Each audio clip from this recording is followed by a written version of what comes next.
seek peace and pursue it. It is actually in the prologue of the Holy Rule of St. Benedict. Peace. If you climb the mountain of Monte Cassino, as you're approaching the reconstructed abbey, you will see massively written towards the entry, Pax.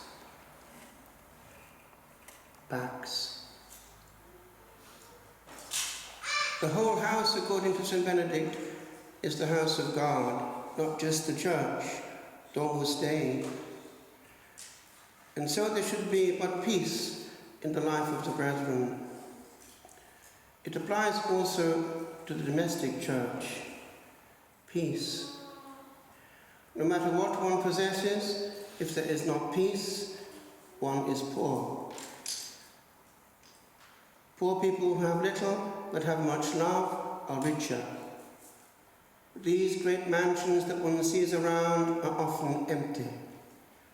A while back, I was asked to bless the massive mansion of a family, a couple, hardly finished. I did so, and some months later I heard that the couple had split up. Bricks and mortar. Shield the quality of your day. It's not worth getting into an argument. Know how to circumnavigate a nuclear bomb rather than go into it. It's a secret I'm giving you. Don't get involved with every possible debate. Choose your battles. Channel your interior energy. My friends, this is the vigil of the feast of Saints Peter and Paul, and we think about that on an ecclesiastical level. Always maintain peace. Remember the Lord's Prayer, Ut unum sint. The only guarantor of authenticity is the local bishop. That goes back to the early church fathers. The bishop is vox Christi for us. And first among them is the successor of St. Peter. Praise God, we have a man of prayer, a man of charity, a true son of St. Augustine at the helm. And he is trying to keep the whole bark afloat in peace. I am now going to make something I've never had to do before, but with the accord of the bishop, here it is. They're my words, not his, but I've submitted this to him, and he knows what I have to say, for it has an impact on us actually here. So listen carefully, and I will give you a copy of this, not during Mass, lest you be distracted, but during the last chant of the Salve Regina.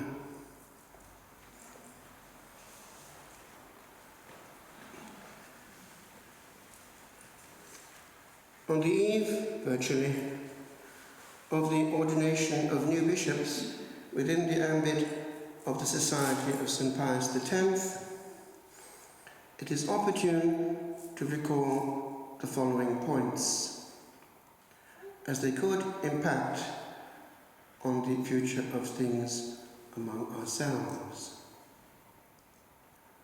It was the deepest wish of St. John Paul II and of the then Cardinal Joseph Ratzinger to provide a solution for the movement led by Archbishop Marcel Lefebvre that would have enabled it to be contained within the heart of the Church. He had agreed to go along with this, but it is reported that he was pulled back by those closest to him within the movement, and consequently went ahead with the ordinations which led to automatic ecclesiastical penalties. Pope Benedict pursued a policy of conciliation and did much to calm the situation by lifting those penalties. Pope Francis went further again by granting faculties for confession to them and allowing the faithful to avail of them. However, Bishop Williamson broke away from the society and began ordaining more bishops. We need to bear in mind that ordaining a bishop without the mandate of the Apostolic See, which must be read during the ceremony, has certain effects. It initiates a separate body, which continues into the distant future. Any and every bishop involved in the ordination are suspended ad divinis and excommunicated automatically. The movement becomes formally schismatic. The faculties for confession granted by Pope Francis are withdrawn, and the faithful may not have recourse to their ministry. Moreover, given that adhering to a movement that will have engaged in an act that has the effect of causing fragmentation of ecclesiastical unity, but it participated morally in the moral value of that act, places a believer in an irregular situation. It is no longer possible to practice communicatio in sacris. This applies, as in the case of other ecclesiastical bodies in similar irregular situations, not only to Holy Communion, but also to confession. Thus, a priest may not absolve without firm purpose of amendment from an ongoing sin in the realm of ecclesial affiliation as in the realm of irregular conjugality.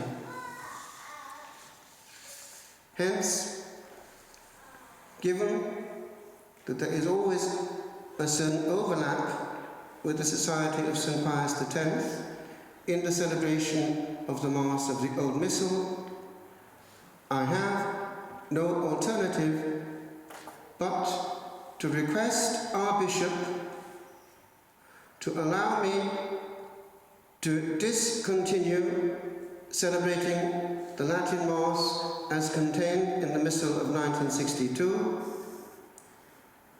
and to grant me the permission to return to the practice of my monastic community of origin, namely full solemn Mass entirely in Latin and entirely sung in Gregorian chant with incense and ad orientem.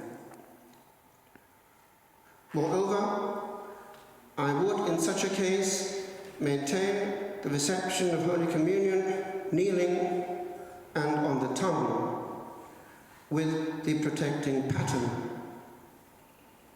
and also the chanting of the reading as at present in English by priest or deacon only, with the gradual or psalm sung by the same, thus avoiding the presence of unvested ministers in the sanctuary. It is the monastic atmosphere maintained with dignity. Since our celebration moved from Stockholm, and before then from Silverstream, where Bishop Smith had given us the use of the chapel of the Visitation Nuns, to whom I used to give lectures, as a result of Father Michael Kahn's transferal to Rathoth, or rather here initially to Johnstown, we have had to adapt laboriously the sanctuary to the old rite each time, with the carrying in of heavy steps and kneelers. When a young Catholic, I used to appreciate the peace and intimacy of kneeling in anticipation at the long altar rails. The bustling and continuous shuffling of a hurried communion on a kneeler does not have the same calming effect on the soul. It is all about movement. And there are times when both body and soul need to be still and alone with their King. I am therefore formally petitioning our Bishop to allow us to have the use of a less modernized church at a place of his choice in the diocese. Two elements would be pivotal in this eventual solution: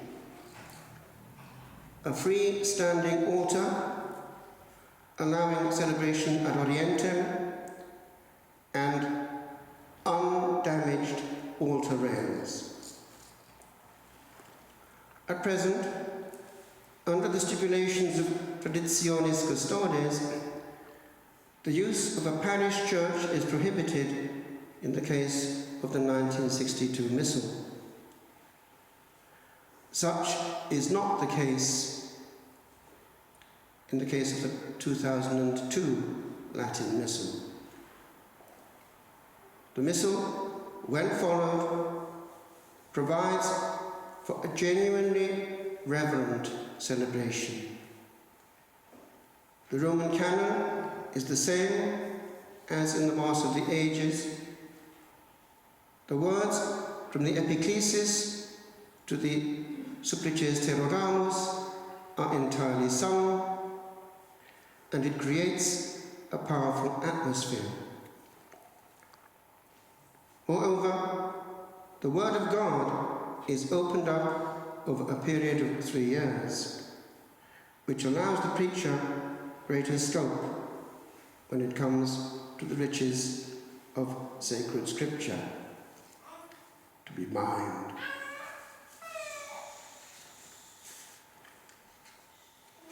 Our Bishop has asked me to put this to you, my dearest people, and to give him feedback on your own desires and preferences.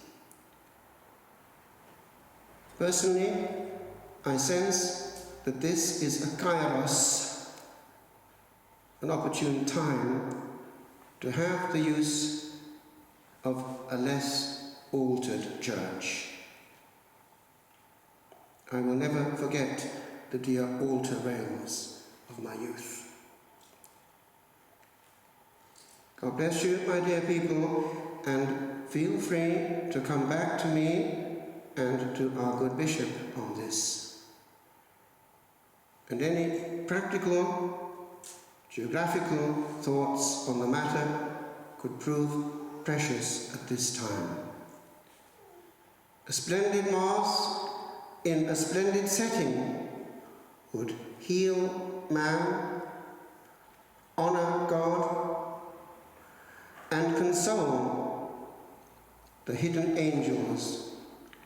But as we know from Knock, continuously circulate the Lamb upon his throne.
Proptes nostre salutăm,